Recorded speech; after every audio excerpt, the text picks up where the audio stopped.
Ladies and gentlemen, welcome to the top table game on the fifth round of the Manhattan July Netrunner tournament. To your left, you see a lad playing an Andromeda deck. This is an aggressive runner deck featuring explosive openings thanks to a 9 cards hand, followed by many runs, inside jab, count siphon, using Crypsis to handle many different situations. To your right, you see Chris piloting a Jinteki Personal Evolution deck. This is a direct damage deck. Its chief goal is to flatline the runner. Uh, the secondary goal is to actually score the agendas. So you can expect snares, June bugs, fiddle AIs, running, maybe even Scorched Earth. We see that the Andromeda player has just taken a mulligan. This could be due to a lack of proper economy, or maybe he was just opening or hoping for a more aggressive opening turn.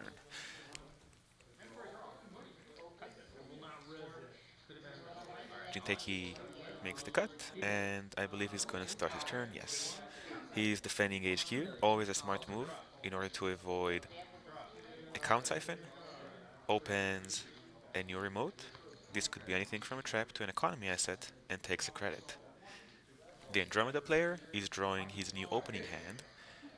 Let's see if he's happier with it. We can see that he just shuffled through a bank job, always a good card against Jinteki since they're gonna have many open remotes. Yes, he's gonna start with the bank job, followed by a dirt laundry on the remote. This means that he just gained 13 credits from this move,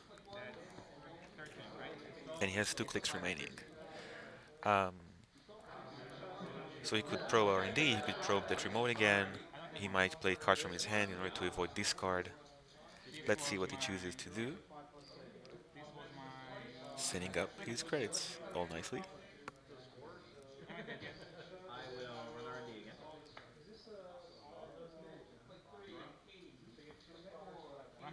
He runs the remote, he wants to see what's there.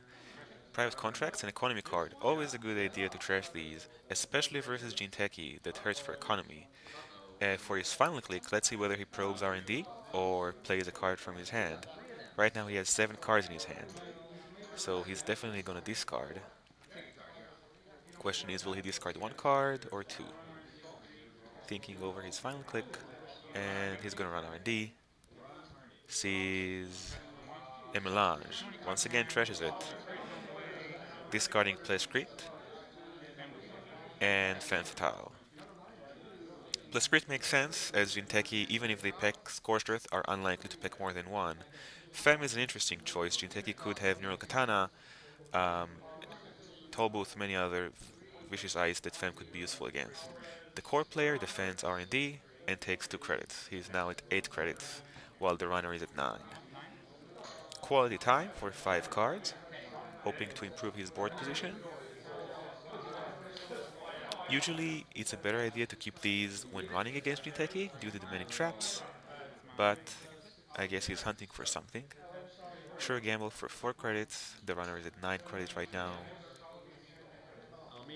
He could probe one of the central servers, or he could build his board further. Play a Crypsis, maybe Desperado for more credits. He plays R&D interface, a risky choice versus Jinteki, since you could hit 2 traps at the top of R&D. Even a Feel AI and another agenda will deal 4 net damage. Inside job R&D, he's gonna see 2 cards. The second one was Wolf Static, first one was not an agenda. Discarding Special Order, and it's back to the Corpse turn. Mandatory draw for Jinteki. He saw a bank job, so he might not want to open a new remote again, a new undefended remote. He will have to eventually due to the nature of the deck, but he might want to postpone this. And he does indeed take 3 credits, waiting for the runner to take the initiative. Runner runs HQ, faces the Neural Katana. He's gonna have to discard 3 cards. He drew 1 at the beginning of his turn. Oh, Satellite Uplink, always a bad card to lose versus Jinteki. You want these to probe traps down the line. X is a card, it's Scorched Earth. Okay, so now we know that the Jinteki packs a Scorched Earth in this deck. Perhaps discarding that plus crit at the beginning of the turn was not a good idea. Runner draws a card, and it's back to the corpse turn. Takes his mandatory draw. Since we know he has a Scorched Earth, Snare just became a much more immediate threat, and generally speaking, the runner cannot run with his last click anymore. The risk of facing a Snare followed by Scorched is too high. So this is already some sort of safety net for the Jinteki player.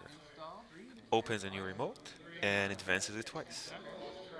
When playing Jinteki, these types of remotes can be anything from an agenda through running to many different ambushes. Runner draws a card, plays a bank job, runs the remote for 8 credits, a net of 6, actually, since he paid a click and a credit for the actual bank job. For his final click, let's see what he chooses to do. Sure gamble. More money is always good. The corp is now at 5 credits. The runner is at 15. The corp draws a card. He does not immediately advance that, so it could still be an ambush, but it could also be an agenda that the corp is waiting for.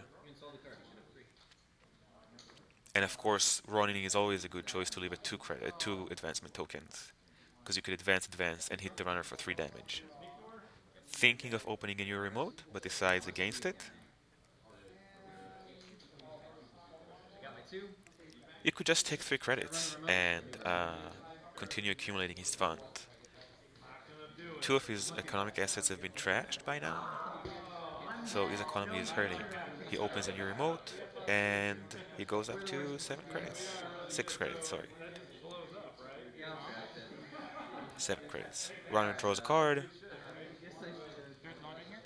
He's going to Dirty Laundry, the new remote. Pays 2, gets 5 back, and he sees a Ronin, which he immediately trashes. You do not want these Ronins sitting around. And he already paid the click to run them, so he might as well trash it, even though it is not advanced.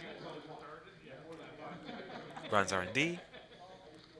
The corp decides to raise an Enigma, and that's the end of the runner's turn. He loses his last click for the first subroutine on Enigma. Corporation draws a card. He's at 4 credits right now, and he chooses to, thinking of taking credits, takes 1 credit, plays a hedge fund, going up to 9, and for his final click, he's gonna open a new remote. Runner draws a card. Drawing a card with your first click is a good move against, in most matchups, versus Jinteki even more so. Having 6 cards cushioning your hand is quite advantageous. Draws another card. He could now safely run a Junebug, for example, or even a Snare, and still have cards remaining. Sure gambles and installs another R&D interface. This is an unusual choice versus Jinteki. Seeing 3 cards from the top of R&D is actually a bad idea, oftentimes. Corporation scores that agenda. It's a corporate war, which means he just doubled his funds. Well done. Putting it there for a period of time means that the runner suspected it in ambush. The runner loses an inside job due to Jinteki's ability, 1 net damage. The corporation has 1 click remaining, which he's going to spend on reinforcing R&D further. Runner draws a card, draws another card. He just lost 1 to Jinteki's ability. Draws a 3rd card, so 3 of his clicks have been spent on drawing cards right now. And he installed Crypsis. Crypsis is the criminal workhorse. Um, it's a rig in a can. You can use it to break any ice in the game. And this means that Chum is now much less powerful, and furthermore, that the runner can easily access any of the corporation's servers. Jinteki uses his first click to draw an additional card. Note that in the case of Jinteki, this nakedness is not as troublesome due to the plethora of ambushes. Installs an upgrade on R&D. This is likely Hokusai or corporate troubleshooter. The runner installs Desperado, runs the new remote, sees Melange, breaks it and gains the credit back, trashes it and gains the credit back from Desperado, a successful run. Draws a card, always important to keep a full hand versus Jinteki, and puts a virus token on Crypsis, allowing him to run in future turns. Going back to the upgrade on R&D, note that the corporation has quite a lot of money right now. So if the first ice on R&D, the unrest one, is Chum, the um, the runner cannot safely run R&D because a corporate troubleshooter could boost the Enigma to high enough strength to deal the net damage and end the run and lose the run on a click. Very dangerous in such a situation versus Jinteki. There is still that open remote.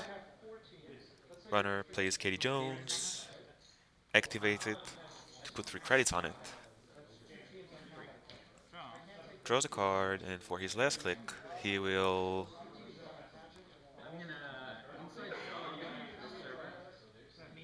ponder his moves. Running right now would be a terrible idea. Due to he saw the scorched earth, he know that there are snares there, so he cannot safely run. He might want to smoke R&D, but at this stage, the corporation will just let him in and hope for a snare to end the game. Just takes a credit. Back to the corporation, mandatory draw. He has quite a lot of credits right now. 16 credits to the runner's 8. To the runner's 7, sorry. However, the runner did not make a run the previous turn, so it's relatively safe.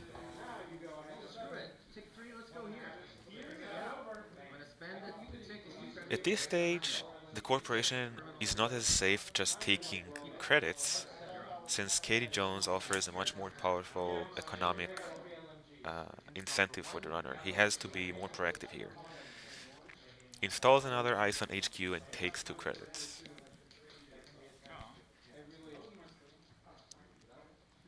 This could mean that he has agendas in hand, or that he's just wanting to avoid an account siphon.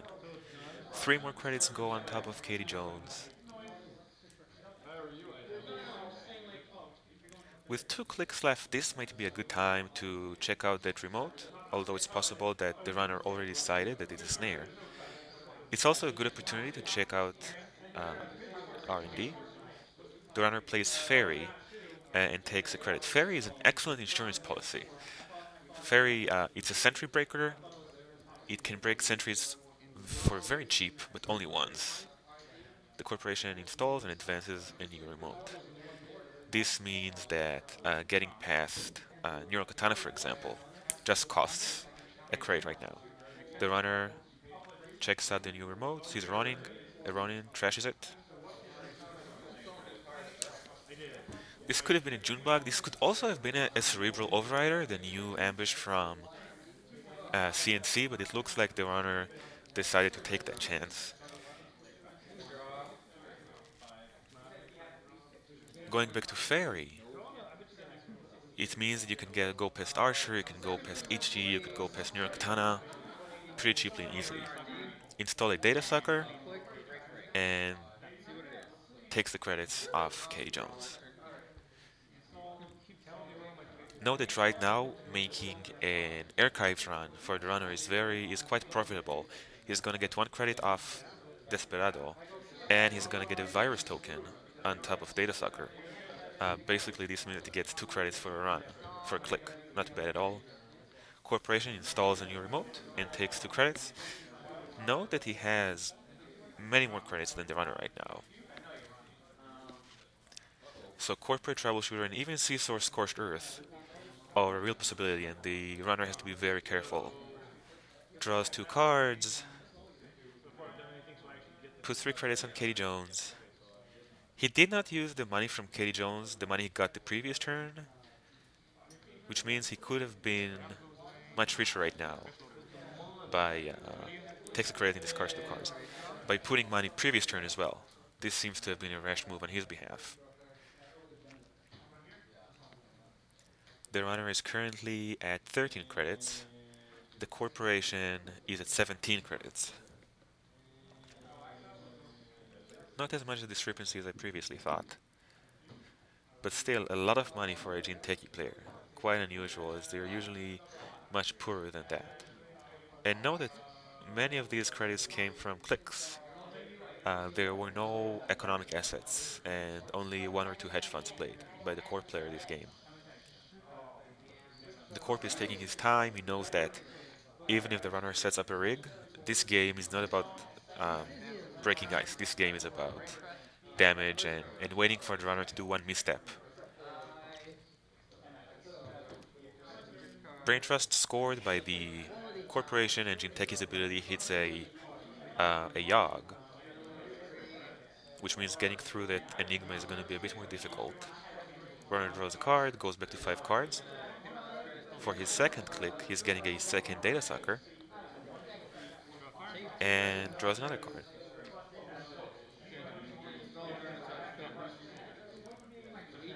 For his final click, loads up Katie Jones. She has 6 credits on her right now. Perhaps running archives would have been a better idea for the Desperado credits and for the data sucker tokens, virus tokens, counters. Corporation installs a new remote, a third remote.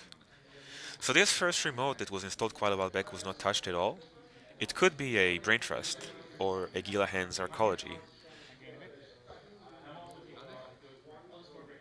The runner runs the third remote, sees an Adonis, gains a credit from Desperado, and pays pays 3 to trash the Adonis. Oh no, he does not pay 3 to trash the Adonis. Apologies.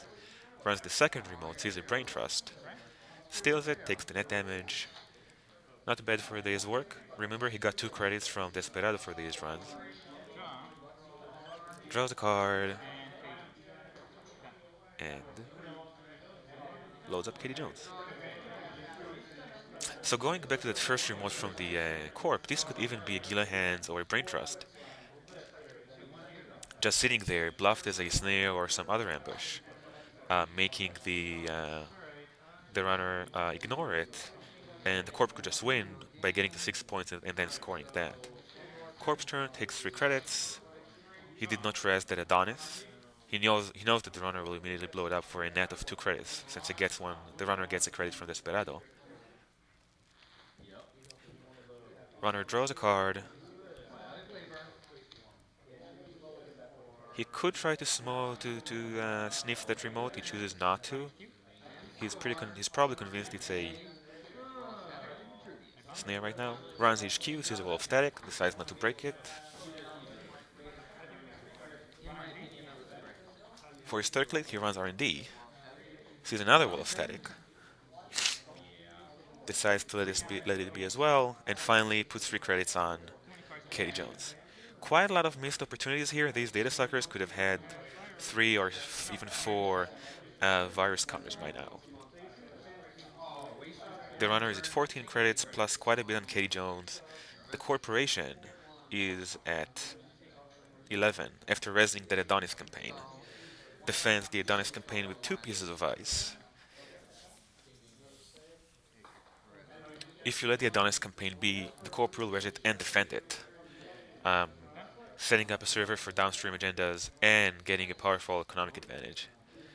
Runner plays Corroder, which means these wall of statics are easily broken right now.